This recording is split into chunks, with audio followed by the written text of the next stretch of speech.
22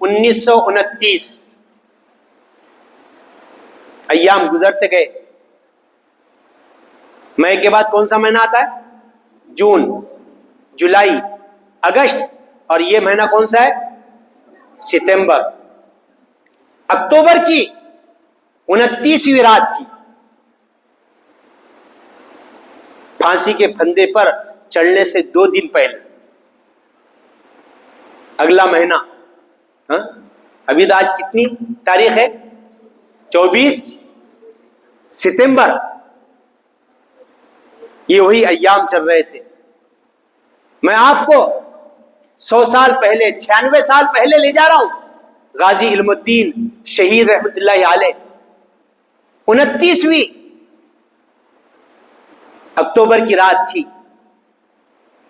jailer جو تھا میانہ والی میں، اس کا نام عبداللہ وارڈن تھا. کیا تھا؟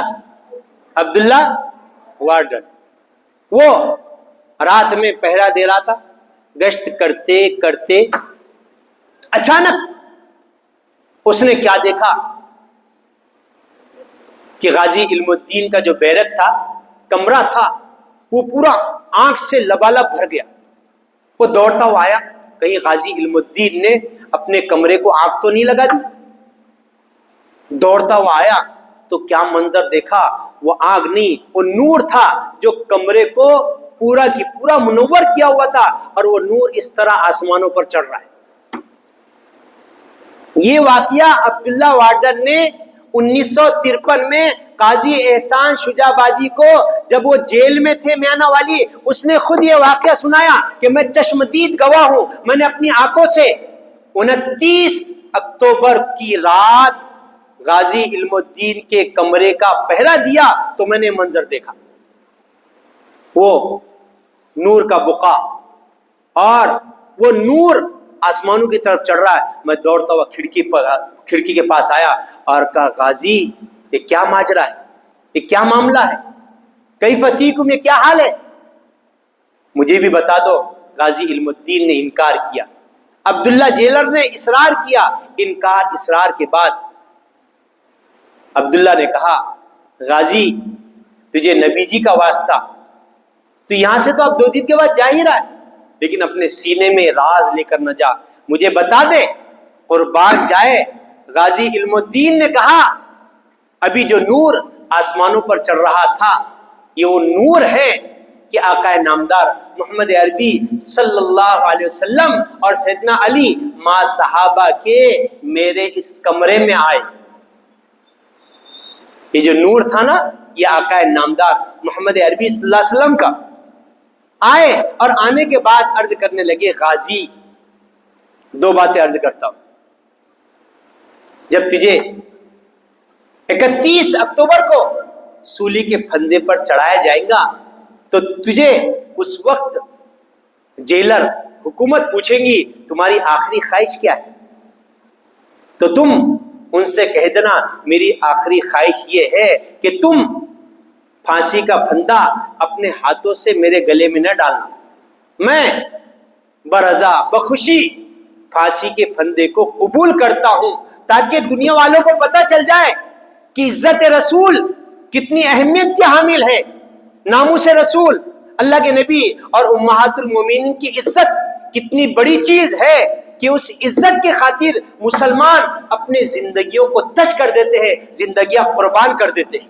یہ امت کو، یہ دنیا کو، یہ حکومت کو، یہ ملک ہندوستان کو، انگریزوں کو بتایا جائے کہ امت محمدیہ سب کچھ برداشت کر سکتا ہے، اپنی عزت پر آنچ آئے برداشت کر سکتا ہے، ماں باپ کی عزت پر آنچ آئے وہ بھی برداشت کر سکتا ہے، اور آل و اولاد کو قربان کر دیا جائے یہ بھی برداشت کر سکتا ہے. کوئی اگر ہمیں گالی دے، ہمیں مارے، ہمیں لوٹے، ہمیں برباد کر دے، ہم سب کچھ برداشت کر سکتے ہیں، لیکن ہم اللہ کے نبی صلی اللہ علیہ وسلم کی عزت پر آنچ آ جائے یہ ہم کبھی برداشت نہیں کر سکتے. ابھی حال ہی میں 2-4 دن پہلے یو پی اتر پردیش میں کانپور کے علاقے میں ایک واقعہ پیش آیا. میلاد النبی صلی اللہ علیہ وسلم کے موقع پر اب مسلمان خوش ہوتے اور خوش ہونا بھی چاہیے.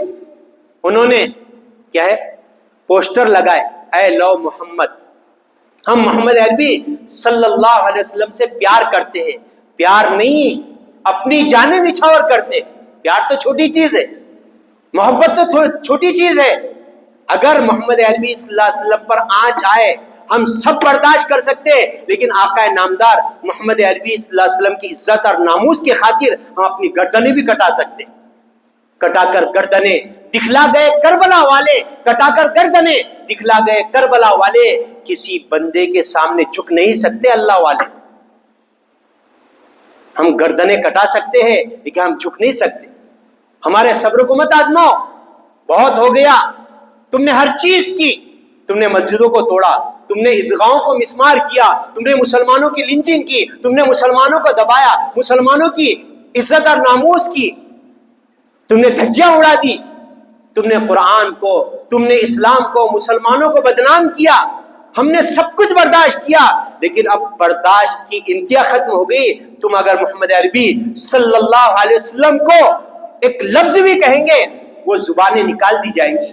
تم اگر محمد عربی صلی اللہ علیہ وسلم کو بارے میں ایک حرف بھی کہیں گے ہم برداشت نہیں کریں گے. میں کوئی جذباتی بیان نہیں کرتا, لیکن آقا نامدار کے لیے سب سے پہلے اگر گردن کٹانے کی نوبت آئی انشاءاللہ میں گردن کٹانے والوں میں سے وانا اول من المسلمین رہوں گا. پھر ہماری زندگی کیا فائدہ؟ ارے درخان کا کام کرنے والا, بڑائی کا کام کرنے والا, جس نے محمد نام کبھی سنا نہیں, جس نے اسلام کا کبھی نام نہیں سنا, جو دین اور مسجد نماز کے لیے کبھی نہیں گیا, میرے محترم بزرگوں اور دوستو, وہ سب سے بازی لے گیا. معمولی بات ہے.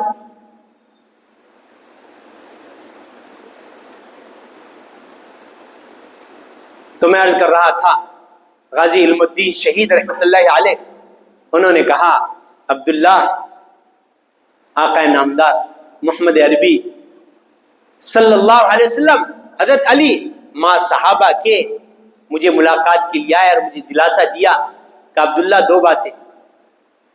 کہا غازی علم الدین دو باتیں.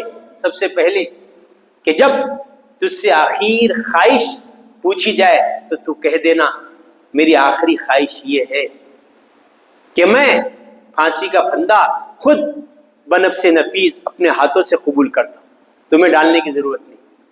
اور دوسرا, غازی آج جب تجھے پھانسی کے پھندے پر چڑھایا جائے اور 31 اکتوبر کو جب تجھے پھانسی دی جائے اس دن تو روزے سے رہنا. دن میں تجھے پھانسی پر چڑھایا جائے گا, لیکن غازی رات جنت الفردوس میں میرے دسترخوان پر حضرات صحابہ اور میرے ساتھ افطار کرنا. یہ خوشخبری آقا نامدار نے دی اور پھر اللہ کے نبی ماں صحابہ کے اوپر چلے گئے. اللہ نے بتایا یہ واقعات عشق محمد میں اللہ تبارک و تعالیٰ نے سرشار ہونے کی وجہ سے دنیا میں انعام اور یہ بڑی نعمت غازی علم الدین شہید رحمۃ اللہ علیہ کو عطا کی. اور ایک واقعہ عجیب و غریب کہ جس وقت لاہور کی جیل سے غازی علم الدین کو میانہ والی جیل میں منتقل کیا جا رہا تھا, اس وقت میانہ والی گاؤں میں ایک مجذوب رہا کرتا تھا.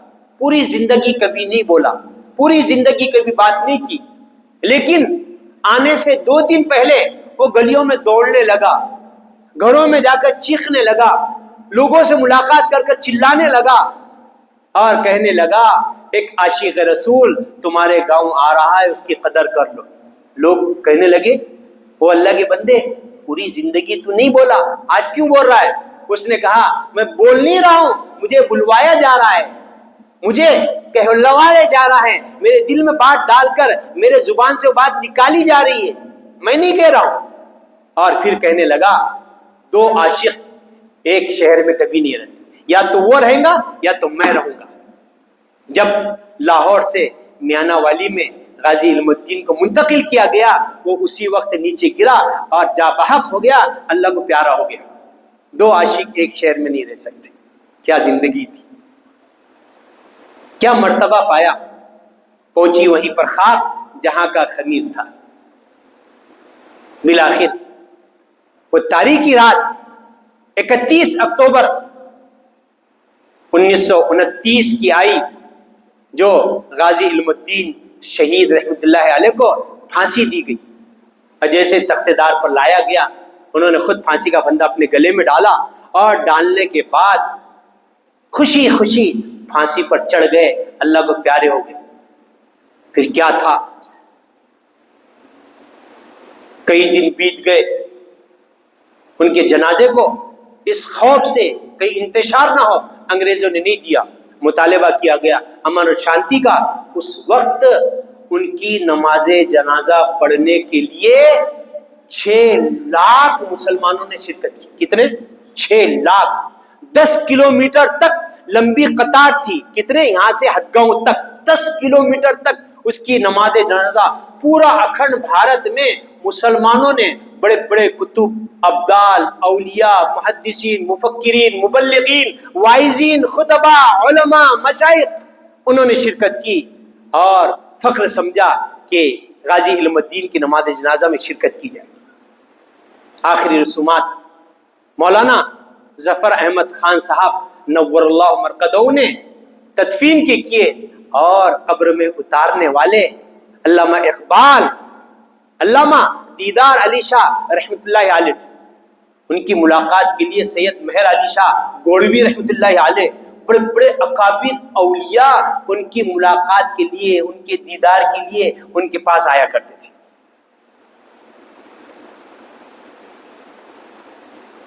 اب ان کی نماز جنازہ سب سے پہلے جو پڑھائی گئی، 5 مرتبہ ان کی نماز جنازہ ہوئی۔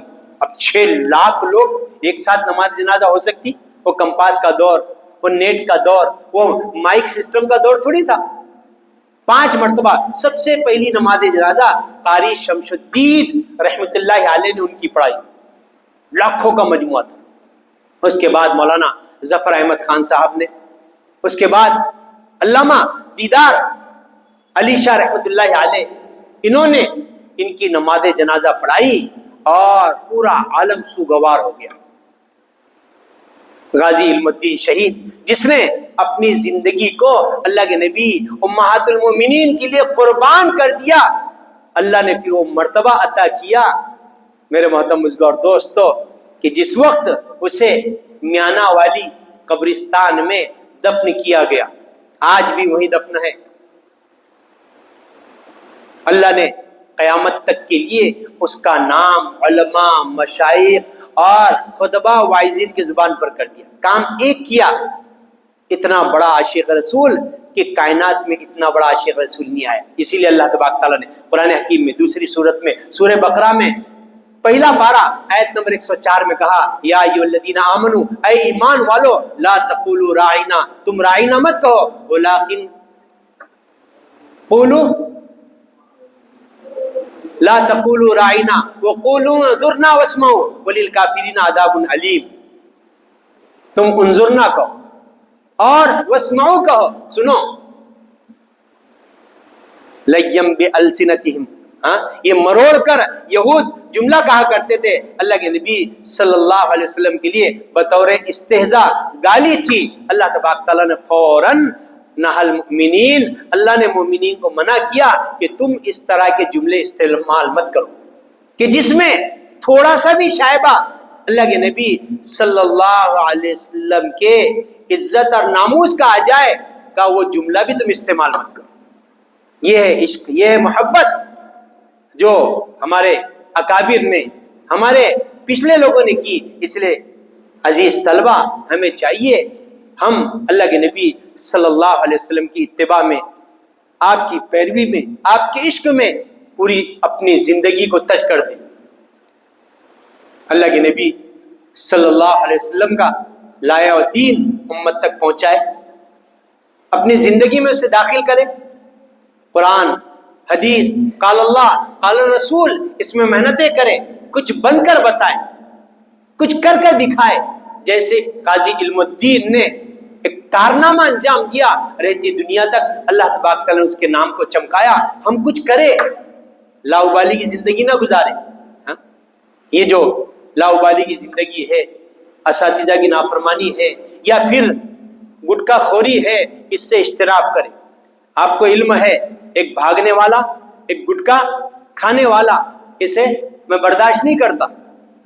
70-72 بچے کو اخراج جو ہوا ہے اسی لیے ہوا ہے. اتنی بڑی تعداد میں آج طلبہ ہے، ہم نصیحت کر رہے ہیں، سمجھا رہے ہیں کہ اس سے اجتناب کریں. کون کب کھا رہا ہے، کب کس کے ہاتھ سے منگا رہا ہے، مجھے سب علم ہے، میں پورے کیمروں میں دیکھ رہا ہوں. لیکن آپ کو معلوم ہے میں برداشت کرتا ہوں، درگزر کرتا ہوں کہ بندہ سنور جائے، سنبھل جائے، سدھر جائے. اس میں ہمارا نقصان نہیں. آپ کی زندگی بھی ایسی لاہوبالی میں صرف ہوں گی. ارے غازی علم الدین نے اپنی زندگی کو نبی جی کے لیے لگایا ہے، کم سے کم ایسا کوئی کارنامہ انجام دے. ہاں؟ ایسا مر کر بزدلوں کی موت، گیدڑوں کی موت. ٹیپو سلطان شہید نے کہا نا، گیدڑ کی 100 سالہ زندگی سے شیر کی 1 دن کی زندگی بہتر ہوتی. تم گیدڑوں کی موت مرنا چاہتے ہاں؟ کہ شیر کی 1 دن کی زندگی؟ ہاں؟ گھل گھل کر مرنے سے، کینسر میں کیا جھلسنے سے، مرنے سے بہتر یہ ہے کہ کچھ ایسا کارنامہ انجام دو کہ اسلام مسلمانوں کے لیے رہتی دنیا تک لوگ تم کو یاد کریں گے سب انشاءاللہ. اللہ سے دعا ہے اللہ عمل کی توفیق عطا فرمائے. پڑا فلک کو دل جلوں سے کام نہیں، پڑا فلک کو دل جلوں سے کام نہیں، جلا کر راکھ نہ کر دوں تو داغ نام نہیں. وما علینا الا البلاغ.